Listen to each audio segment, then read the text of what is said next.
a gente traz uma reflexão com vocês sobre temas quentes da área de fisioterapia e terapia intensiva, da área de fisioterapia cardiorrespiratória, sempre utilizando como pano de fundo questões que já caíram em concursos anteriores, seja na prova de título de especialista, seja em concursos públicos específicos da área, e sem dúvida nenhuma, nós utilizamos estas questões para discutir com vocês assuntos que são assuntos muito importantes para o dia a dia clínico, muito importante para você que está na beira do leito, muito importante para você que está se preparando para concursos na área de fisioterapia em terapia intensiva, fisioterapia cardiorrespiratória, fisioterapia hospitalar. Eu vou projetar a questão, vou fazer uma contextualização dela, acerca do enunciado, e vou dar um tempinho para que vocês usem os comentários para trazer a opinião de vocês quanto à resposta da questão. Aqui ninguém está aqui para julgar certo ou errado, se você acertou tudo ou errou tudo. O momento aqui é um momento de construção. É um momento que é um pilar, inclusive, da nossa metodologia, do nosso preparatório, que é uma dos pilares que fundamentam o nosso processo de preparação, é a simulação, para que ela forneça e traga informações que customizam o processo de aprendizagem adaptativa, que esse sim é o eixo central do nosso projeto de formação. Projeto esse que tem mais aprovado fisioterapeuta no Brasil, nas especialidades de fisioterapia em terapia intensiva, fisioterapia cardiorrespiratória, seja na prova de título de especialista, seja em concursos públicos da área. Sejam todos muito bem-vindos a essa live de segunda-feira. Eu sempre digo, que para que você seja aprovado no concurso dos teus sonhos, para que você seja aprovado na prova mais difícil que existe no Brasil da nossa especialidade, que sem dúvida nenhuma é a prova de título de especialista, que em 2021 reprovou 85% dos fisioterapeutas que fizeram o exame, eu preciso que vocês compreendam, que para que você saia desse senso comum e performe acima da média nacional, você precisa entender esses 3 pilares que levam fisioterapeutas Brasil afora a serem aprovados não só na prova de título de especialista, mas em concursos públicos na área.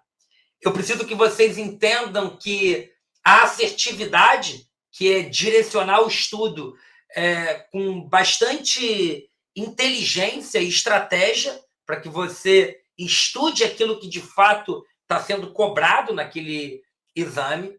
Você precisa de um processo de aceleração essa que faz com que você encurte distâncias. Eu sempre uso a metáfora do Waze. Se você quiser ir para algum local que você não conhece hoje, você vai utilizar o aplicativo de georreferenciamento e ele vai mostrar o caminho mais rápido para chegar lá. E esse é o nosso propósito, essa é a nossa entrega, é o que a gente faz de melhor ao longo desse tempo. E o terceiro é um pilar relacionado à acolhida, ao acolhimento, ao acompanhamento daquelas pessoas que estão interagindo conosco. E esse é um momento aqui de acompanhamento, A gente está fazendo aqui um desses pilares. Quando vocês estão aqui ao vivo conosco, a gente está, de alguma forma, acolhendo vocês, trazendo dúvidas de vocês e construindo com vocês um racional que vai levar vocês para ser aprovado em concursos públicos na área. Tá bom? Para que a gente seja bastante objetivo, e eu vou reforçar isso, nós vamos discutir 4 questões hoje que caíram num concurso, um concurso para a área de perfil de fisioterapeuta intensivista. Olá, Francisca, direto de Rio Branco do Acre. A internet tem proporcionado que a gente se encontre com diferentes partes do Brasil. Fico muito feliz de te encontrar aqui, Francisca. Que legal. É sinal de que a nossa mensagem está chegando longe pra caramba. E todos vocês que aqui estão, se vocês ainda não estão inscritos no nosso canal, se inscrevam, compartilhem essa live com o máximo de pessoas que vocês conseguem, para que elas também tenham acesso a esse processo de acompanhamento, a esse processo de relacionamento semanal que nós fazemos aqui no nosso canal do YouTube e diariamente nós fazemos lá no nosso Instagram. Então, é muito importante a participação de vocês, porque tudo que a gente está fazendo aqui é para vocês. É para construir um processo com vocês. Bom, a gente começa então a nossa live de hoje, né? A parte mais específica dela, discutindo a primeira questão que a gente vai discutir hoje, né? Uma questão que caiu no concurso da Fundação Saúde do Ceará, um concurso que aconteceu no final de 2021, uma prova organizada pela Fundação Getúlio Vargas, uma prova muito bem construída. Teve algumas falhas, como toda prova acontece. As provas são feitas por seres humanos e o ser humano está sujeito a falha, isso é normal. Mas uma prova que, num aspecto geral, eu julgo uma prova bastante interessante. E eu trago essa primeira questão de lá. Uma questão envolvendo atelectasia e uma descrição radiológica desse achado. E a banca, então, traz que a atelectasia é um termo que se refere a uma descrição radiológica usada quando existe diminuição da aeração pulmonar e, consequentemente, redução da expansão parcial ou total dos pulmões. E a banca pede que você assinale a opção que apresenta os sinais radiológicos associados a uma atelectasia lobar, um colapso lobar. E te dá 5 opções de resposta. Leiam rapidamente aí e, por favor, usem os comentários para indicar a resposta que vocês julgam melhor para essa questão. Para vocês que estão aqui no Instagram agora, eu estou respondendo questões ao vivo no nosso canal do YouTube. Se você está chegando aqui agora, se você ainda não está inscrito no nosso canal, clica no link que está aqui na bio do Instagram, vai lá no canal do YouTube, se inscreve, ativa as notificações, participa conosco, porque toda segunda-feira, toda quinta-feira, a gente está respondendo questões com vocês, ao vivo, interagindo com vocês, ajudando vocês no sonho da aprovação em concursos públicos e na prova de título de especialista. Vamos lá, pessoal. Quem começa? Estou aqui aguardando a participação de vocês. Essa é uma live participativa, né? Interativa, diria eu. Então, vamos ver o que vocês nos trazem. Silvano começou, letra A.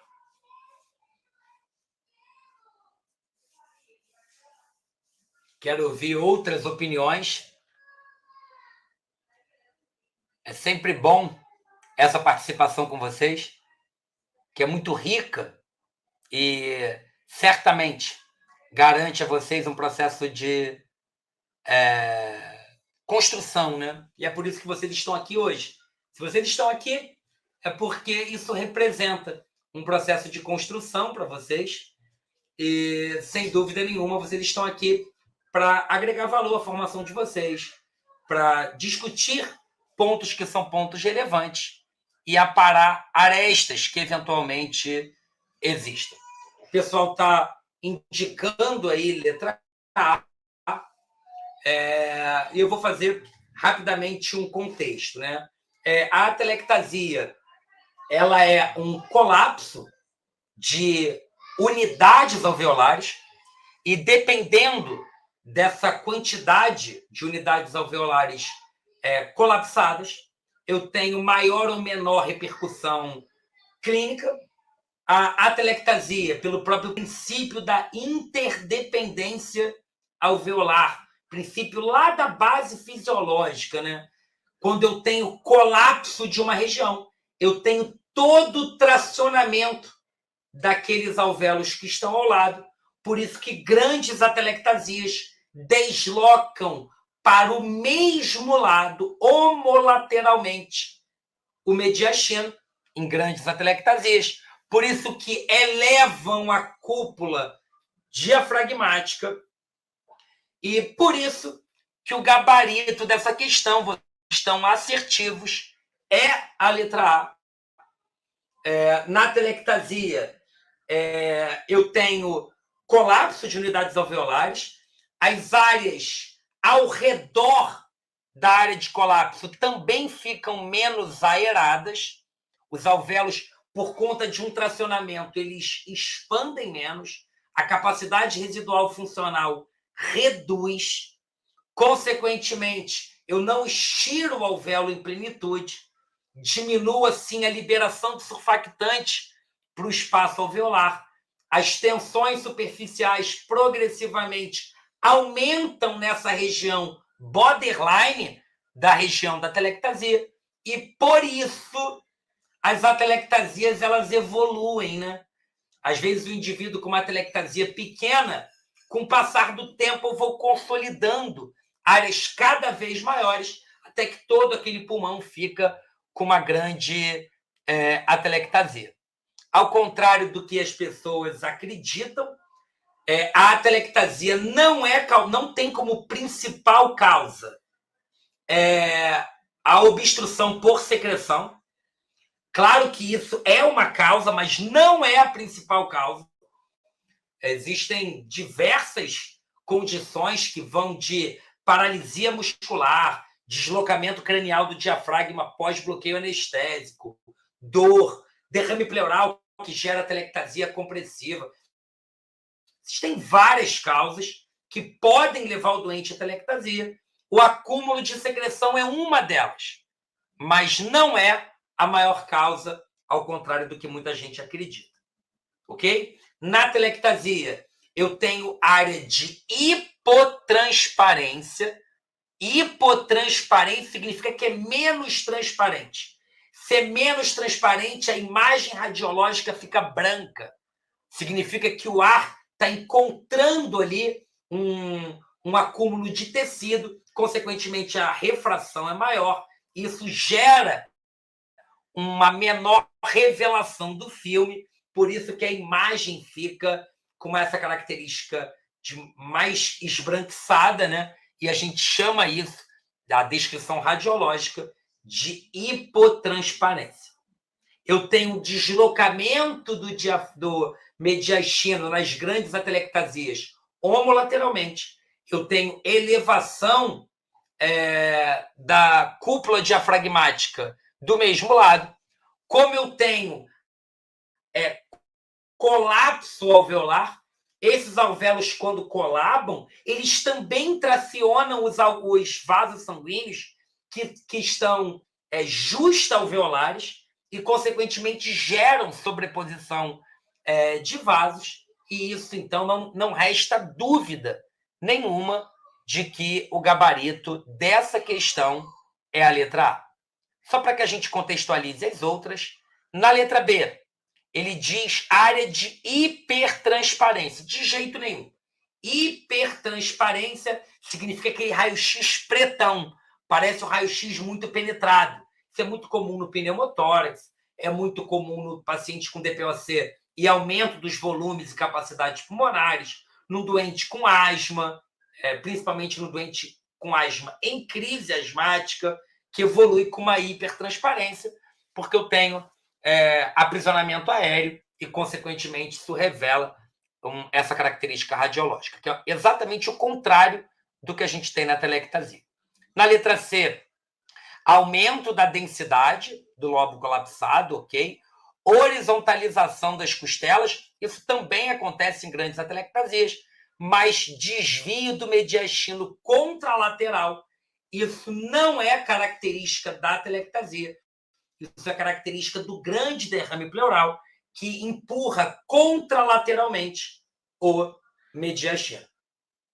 Letra Letra D, velamento do seio costofrênico contralateral, sopa de letrinho, não tem absolutamente nenhuma relação com a telectasia.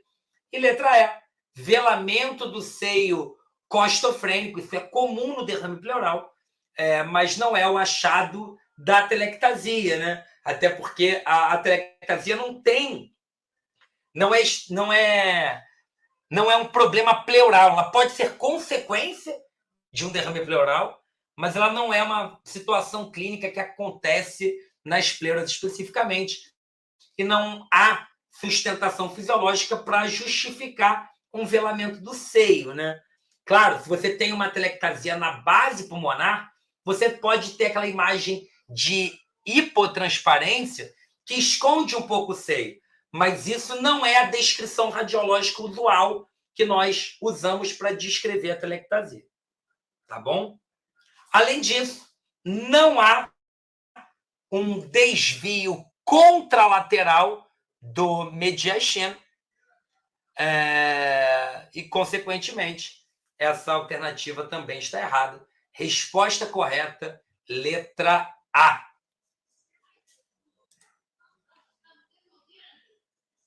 Segunda questão.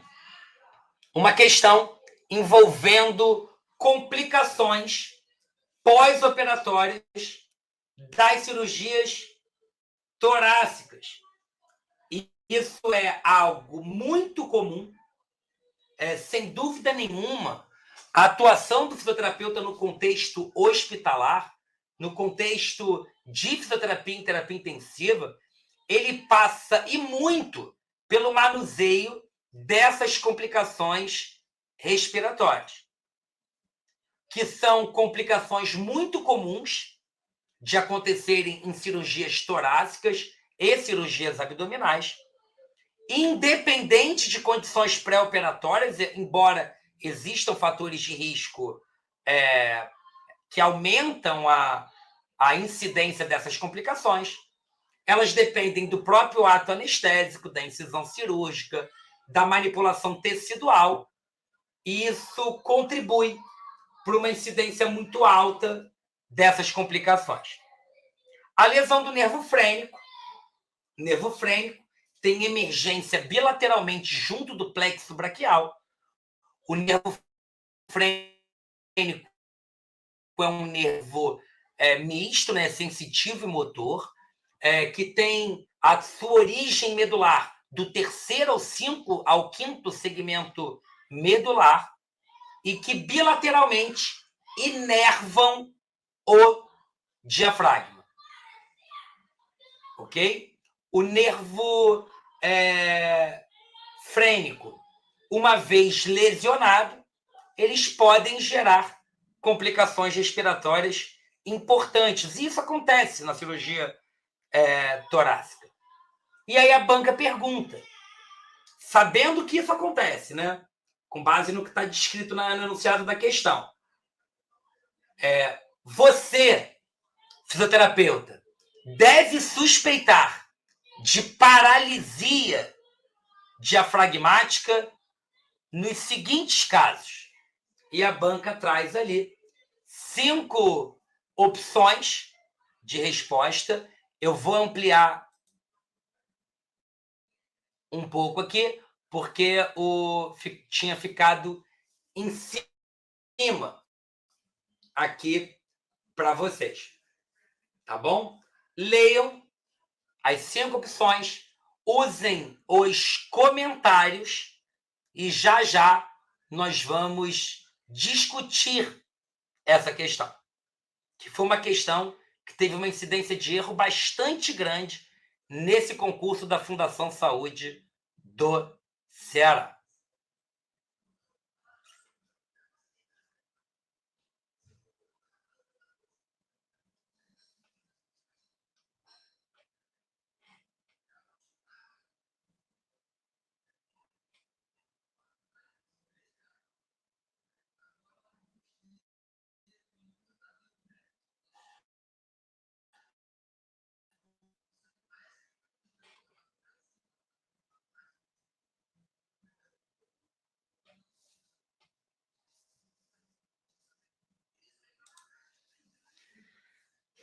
Então vamos lá, usem aí os comentários para que a gente discuta um pouquinho com vocês essa questão.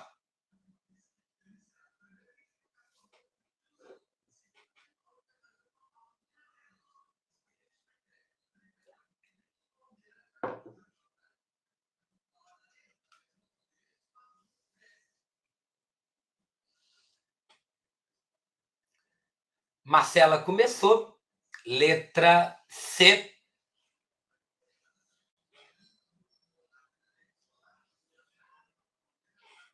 Vamos lá, quero ouvir outras opiniões, ou concordando ou discordando da Marcela, para que a gente possa juntos aqui construir um racional.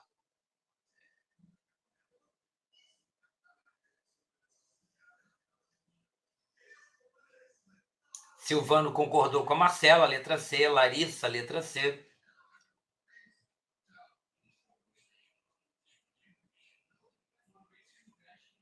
Ana Carla, letra C. Quem mais?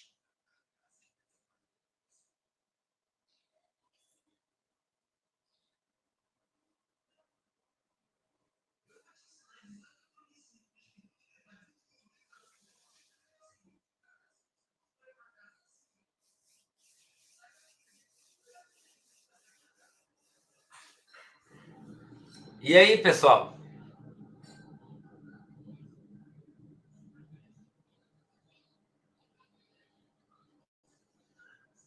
Bom,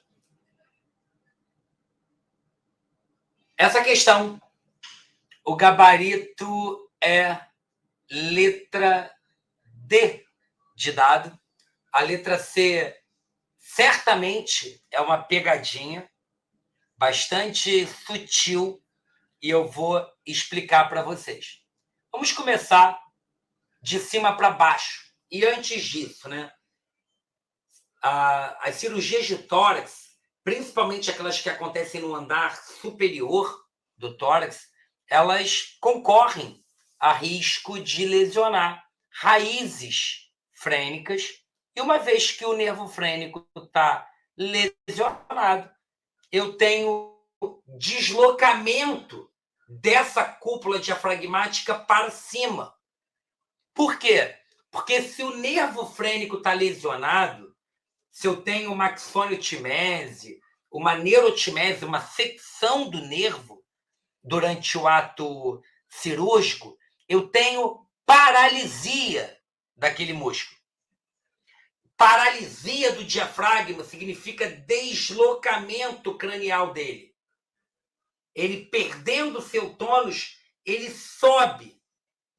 E ao subir, o ângulo ele fica menor e não maior. Se eu tenho uma cúpula diafragmática assim, a gente tem um ângulo de quase 90 graus. Isso acontece no paciente com DPOC. A gente diz que o ângulo entre a cúpula diafragmática na região costofrênica está aumentado. Num doente com elevação da cúpula, eu tenho redução do ângulo. E essa redução do ângulo que fez com que a elevação que fez com que a letra C não fosse a resposta correta. Vocês colocaram aumento do ângulo. E aumentar o ângulo é levar esse ângulo para mais próximo de 90, ou até mais do que isso. Quanto mais próximo estão as duas partes de um ângulo, menor é o ângulo. Tá? Então, eu tenho elevação da cúpula diafragmática por paralisia muscular. Isso eleva a hemicúpula. Isso gera um movimento que é bastante comum, inclusive, no doente que está em fadiga muscular, que é um padrão paradoxal. O diafragma, ao invés de excursionar descendo, ele acaba contraindo para dentro, né, de forma centrípeta, no caso de um paciente que está em insuficiência respiratória. Num doente que tem uma paralisia do diafragma por ruptura do nervo frênico, eu tenho uma hemicúpula contraindo e a outra que pode estar totalmente paralisada ou contraindo de forma anormal numa movimentação paradoxal desse diafragma. Consequentemente, eu tenho redução dos volumes e capacidades pulmonares e uma capacidade vital reduzida. Por isso que o gabarito dessa questão é letra D de dado e não a letra C. O que está fazendo a letra C ser uma alternativa errada é o aumento do ângulo do seio costofrênico. Ele não aumenta, ele diminui o ângulo, porque a cúpula diafragmática está mais deslocada cranialmente. Consequentemente, o ângulo da junção costofrênica fica menor e, consequentemente, caracteriza a elevação da cúpula diafragmática. Ok? Deu para entender, pessoal? Por que o gabarito dessa questão é letra D de dado e não a letra C de casa?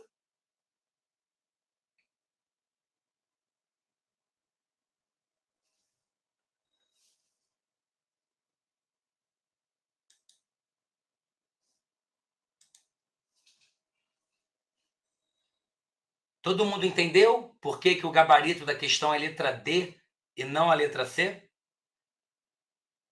É importante que vocês compreendam o que eu acabei de dizer. Ficou claro, né? Obrigado, Francisca. Obrigado. Bom, próxima questão. Uma questão envolvendo...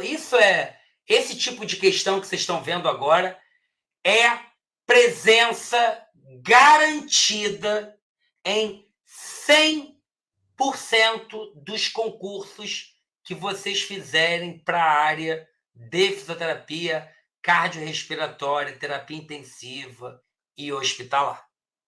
Não tem hipótese. Essa é a próxima questão. Todo e qualquer concurso nessas áreas, vocês vão fazer questões similares com essa que vocês estão vendo. Então, é um caso clínico de um paciente de 50 anos que dá entrada na emergência do Hospital Geral de Fortaleza, com quadro clínico de insuficiência respiratória aguda. Essa gasometria que vocês estão vendo, pH de 7,31, uma PaCO2 de 56, uma PaO2 de 52, um HCO3 de 26 e uma saturação de 86. E a banca pergunta: qual o distúrbio do equilíbrio ácido-base e qual a diferença alvéolo arterial de oxigênio? Diferença alvéolo arterial é a diferença entre a pressão alveolar de oxigênio, obtida pela equação do gás alveolar, menos a pressão parcial de oxigênio no sangue arterial. Está muito pequena a pergunta, vou aumentar para você, Francisco. Vê se assim fica melhor para ti. Então, eu tenho um paciente, pH de 7,31, PaCO2 de 56, uma PaO2 de 52, um bicarbonato de 26 e uma saturação de 86. Claramente aqui, eu tenho uma insuficiência respiratória mista, e vocês depois vão ver o porquê disso, porque eu tenho hipercapnia com hipoxemia primária, nesse exemplo, e, consequentemente, vocês podem responder a questão.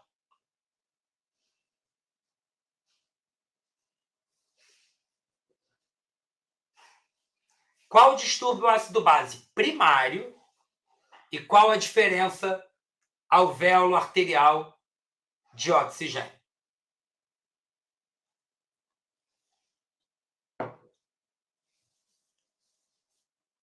Vou sair da tela cheia para poder ver a sugestão de resposta de vocês.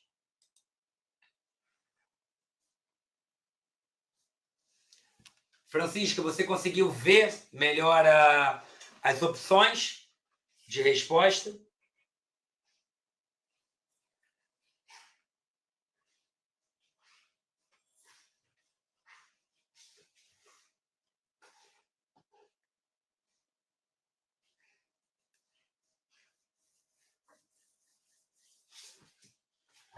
E aí, pessoal? Qual o distúrbio do equilíbrio ácido-base e qual a diferença alvéolo arterial de oxigênio?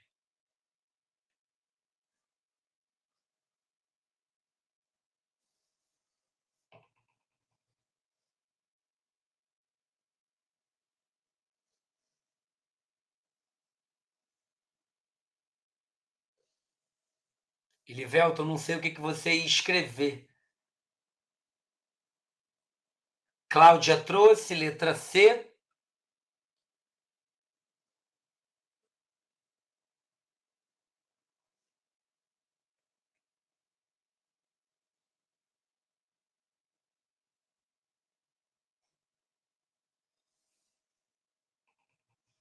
Quem mais? Leonardo Boechat, letra D de dado.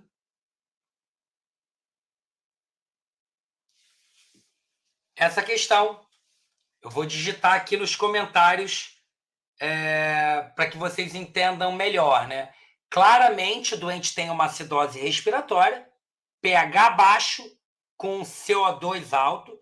Então, você já eliminaria a letra A, só a letra A, né? E a letra E, já que não tem distúrbio misto nessa gasometria. Ficaria ali entre B, C e D. A letra B você já eliminaria, porque diferença alvéolo arterial de oxigênio, a resposta tem que ser em milímetro de mercúrio. E para responder a diferença alvéolo arterial de oxigênio, eu tenho pressão alveolar de oxigênio menos a pressão arterial .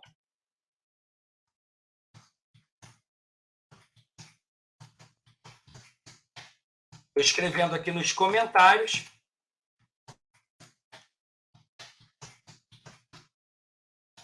Eu tenho que fazer a pressão alveolar de oxigênio menos a pressão arterial de oxigênio. Pressão alveolar de oxigênio é o que você não sabe, porque a banca não deu, você teria que calcular, e ela é calculada pela FiO2 vezes a pressão atmosférica menos a pressão do vapor de água menos a PaCO2 dividido por 0,8. Isso, então, me dá um valor de PaO2, pressão alveolar, né, de 21%, é 0,21, porque o doente está em ar ambiente, vezes a pressão atmosférica, que é 760 milímetros de mercúrio, menos a pressão do vapor de água, que é 47 milímetros de mercúrio, isso é uma constante, menos a PaCO2, que a banca trouxe aqui como 56, dividido por 0,8. Ok?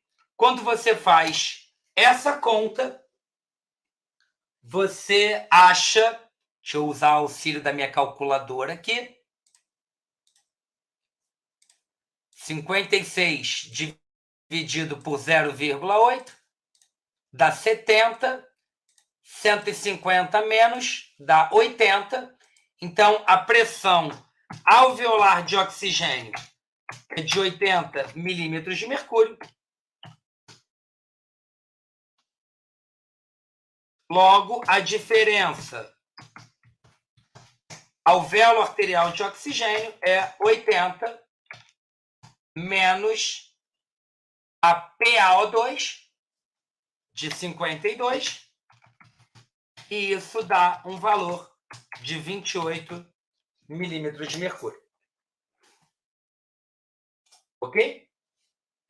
Então, eu tenho uma diferença alvéolo arterial de oxigênio de 28 milímetros de mercúrio. Gabarito da questão, letra D de dado. Ok? Eu havia comentado que era uma insuficiência respiratória do tipo 3 ou mista. E por que eu posso afirmar isso? Porque na insuficiência respiratória do tipo 1, o doente não evolui com acidose. Ou o pH está normal ou o pH está alcalino. Tem alcalose. Logo, não poderia ser IRA do tipo 1. IRA do tipo 2. Poderia ser? Poderia. Por que não é? Porque na IRA do tipo 2, a diferença alvéolo arterial de oxigênio é pequena. Daria um valor menor do que 10 milímetros de mercúrio. Quanto menor a diferença alvéolo arterial de oxigênio, mais eficiente é a difusão. E na IRA do tipo 2, o problema não está na difusão. O problema está no eixo neuromúsculo esquelético, está na ventilação alveolar. Então, se eu tenho um paciente com hipercapnia, pH baixo, acidose respiratória, com hipoxemia e uma diferença alvéolo arterial de oxigênio um pouquinho aumentada, isso indica que eu tenho alteração difusional. Não é uma alteração tão importante assim, mas existe, e isso caracterizaria a insuficiência respiratória do tipo 3. Ok? E a quarta e última questão, infelizmente, do nosso bate-papo semanal aqui de segunda-feira, uma outra questão envolvendo insuficiência respiratória aguda e, novamente, envolvendo diferença alvéolo arterial de oxigênio. Foi proposital isso. Tá? Eu peguei questões que têm relação, né? Para tentar ajudar a ancoragem de vocês. Então, a banca diz o seguinte: a insuficiência respiratória aguda é uma incapacidade de manter a oferta de O2 e a remoção de CO2 de forma adequada. O diagnóstico laboratorial e definitivo de IRA, de insuficiência respiratória, é realizado pela gasometria arterial e aceita-se que um valor de PaO2 menor que 55 ou 60, com uma PaCO2 maior que 45 ou 50, com pH baixo, caracteriza a disfunção respiratória que nós conhecemos como insuficiência respiratória aguda. Sobre as causas mais comuns de insuficiência respiratória do tipo 1 ou hipoxêmica, assinale a alternativa correta. IRA do tipo 1 é alteração no intercâmbio gasoso, alteração difusional. Estou dando um spoiler já para vocês. Usem os comentários e coloca aí a resposta que vocês julgam para essa questão.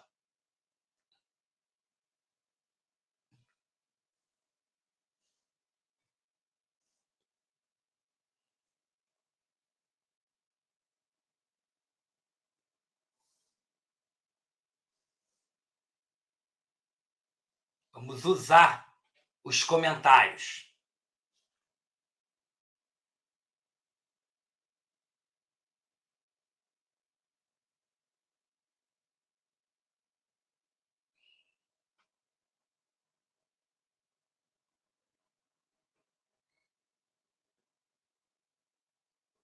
Prestem atenção nas alternativas para que vocês respondam o que a banca está trazendo como opção de resposta, né?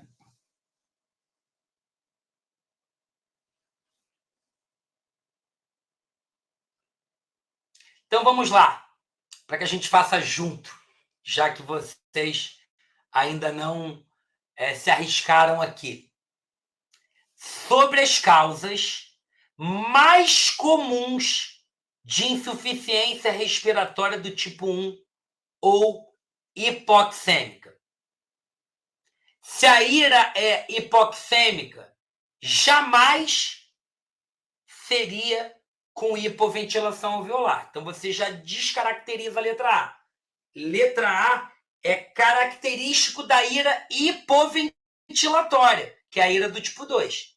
Então você já elimina a letra A. Todas as outras causas que a banca traz são shunt. Shunt significa área perfundida, porém não ventilada adequadamente. Comum, por exemplo, numa grande atelectasia, onde eu tenho alvéolo fechado, a ventilação alveolar é muito baixa e a perfusão é normal. Eu tenho um desequilíbrio da relação VQ e, consequentemente, tenho uma característica de shunt. Na letra B, vamos ler um por um. Eu tenho shunt com diferença alvéolo arterial de oxigênio reduzida de jeito nenhum. Na ira do tipo 1, a diferença alvéolo arterial de oxigênio sempre está aumentada, porque eu tenho alteração da lei de Fick, né? Eu tenho redução da área de troca. Consequentemente, eu tenho um desequilíbrio da relação VQ, porque o shunt pulmonar, ele reduz a área de troca, porque ele reduz superfície de contato. A diferença alvéolo arterial de oxigênio aumenta, e muito, inclusive. Letra C.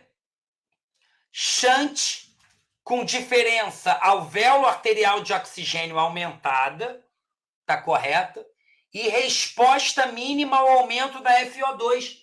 Está correto, o gabarito dessa questão é a letra C. Tá? Eu tenho shunt, o shunt aumenta a diferença alvéolo arterial de oxigênio, porque eu tenho redução da área de troca, e a redução da área de troca pela lei de Fick altera diretamente a difusão, porque a área de troca é diretamente proporcional à difusão. Com isso, eu tenho um aumento da diferença alvéolo arterial de oxigênio. Significa que o oxigênio que chega no alvéolo ou nos pulmões não consegue difundir para a corrente sanguínea, e isso tem uma resposta pequena ou mínima ao aumento da FO2. Por quê? Porque se eu tenho shunt, se eu tenho áreas não ventiladas, esse incremento da FO2 não chegaria ao ponto de participar da troca. Então, quando eu tenho grandes áreas de shunt, a resposta ao oxigênio é pequena. Isso acontece, gente, na SARA. Na SARA, inclusive na definição de SARA, eu não caracterizo com uma hipoxemia refratária ao uso de oxigênio. Por que eu tenho eu tenho uma resposta refratária ao O2? Porque na SARA eu tenho grandes áreas de shunt pulmonar. Ok? Grandes áreas de shunt. Então, gabarito da questão, letra C de casa. Letra D, hipoventilação, de jeito nenhum. E letra E, shunt com diferença alvéolo arterial de oxigênio reduzida. Isso não acontece. Se eu tenho shunt, eu vou ter aumento da diferença alvéolo arterial de oxigênio. ok? E não redução da diferença alvéolo arterial de oxigênio. Por exemplo, olhando o enunciado da questão, se aqui, ó, sobre as causas mais comuns de insuficiência respiratória aguda do tipo 2 fosse 2 e não 1, ou hipercápnica, nessa pergunta, o gabarito seria a letra A, porque aí eu teria hipoventilação alveolar como principal causa, a diferença alvéolo arterial de oxigênio estaria diminuída e não responderia bem ao aumento da FiO2. A banca foi ardilosa, inclusive, colocou na letra A, justamente para se você tivesse com dúvida, né? Qual que acontece isso? É a 1 ou a 2?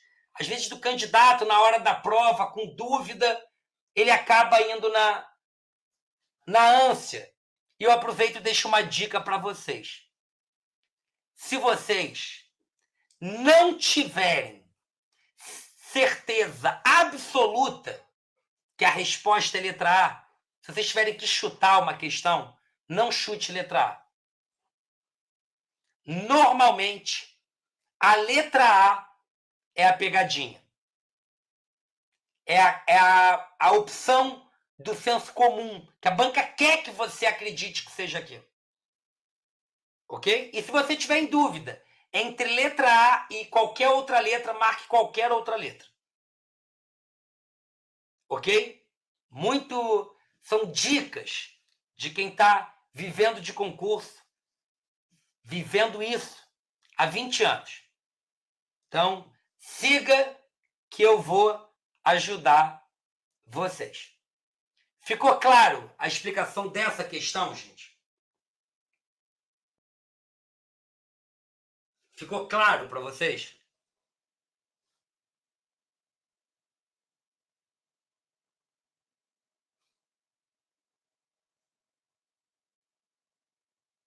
Ô, Francisca, obrigado, querida. Você que está de parabéns de estar conosco aqui hoje, me alegrando de ter você aqui de Rio Branco, do Acre, tão distante do Rio, e a internet está encurtando distâncias, né?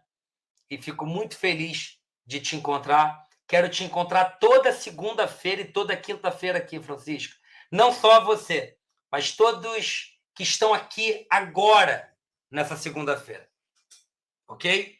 Toda segunda e quinta, essa é a pegada, esse é o intuito. Eventualmente eu vou trazer um tema teórico, mas em geral a gente está aqui discutindo questões, dando dicas para a prova de título de especialista, fazendo uma contextualização de como se preparar adequadamente para esse exame, que tem reprovado milhares de fisioterapeutas nos concursos da prova de título. Ano passado foram 85% de reprovação.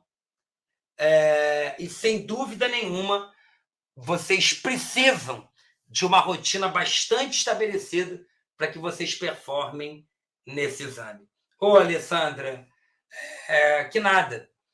Todos nós somos eternos aprendentes. Tá? A gente está aqui para construir, para discutir, para refletir. E se você está como se estivesse na primeira semana de faculdade, talvez seja pelo desejo de aprender coisas novas, e é por isso que você está aqui nessa segunda-feira à noite, com essa nação de obstinados de norte a sul do Brasil, discutindo questões que são questões do mundo real, não são questões do Luiz Felipe. Às vezes eu trago questões autorais, mas para que vocês tenham contato com questões de concursos que estão acontecendo agora. E eu espero todos vocês na quinta-feira. A gente vai trazer mais 4, mais 5 questões, sempre o mais diversificado possível, para que a gente explore todos os assuntos que permeiam os concursos na nossa área e que, mais do que isso, gente, mais do que isso, que agreguem valor à formação de vocês, que agreguem valor à entrega clínica de vocês, para que amanhã vocês tenham caminhado um pouquinho mais rumo à excelência profissional, e na quinta-feira um pouco mais, e depois de amanhã um pouco mais, porque é um processo de construção. Hoje eu respondi uma enquete de um amigo, ele colocou uma enquete no Instagram perguntando como é que a audiência dele entendia que era o processo avaliativo, né? E eu respondi lá que eu tinha muito a aprender. E aí ele até fez contato comigo, falou, pô, mas você, professor... Falei, cara, não há um só dia que eu não tenha dúvida. E é isso que me move. É a dúvida que me move. É a dúvida que me faz querer estudar. É a inquietude que me faz querer aprender coisas que eu não sei. E todos os dias eu me deparo com coisas que eu não conheço, que eu não lembro e que eu estou o tempo todo vivenciando, buscando aprender para me construir um pouquinho melhor. E eu aprendo muito diariamente com vocês, no nosso Café com Especialista, e nessa iniciativa de toda segunda e quinta-feira, entregar bastante valor para vocês, de forma gratuita. Vocês estão aqui interagindo conosco. Chame seus colegas, se inscreva no canal. Eu estou aqui para tentar ajudar vocês. Esse é meu propósito de vida e é isso que eu tenho feito e vou continuar fazendo. Mesmo que eu tivesse com uma única pessoa aqui comigo, mesmo que não tivesse ninguém aqui comigo, eu estaria fazendo, gravando e disponibilizando para que alguém, algum dia, pudesse ter contato com conhecimento e, de alguma forma, impactar positivamente aí. Ok?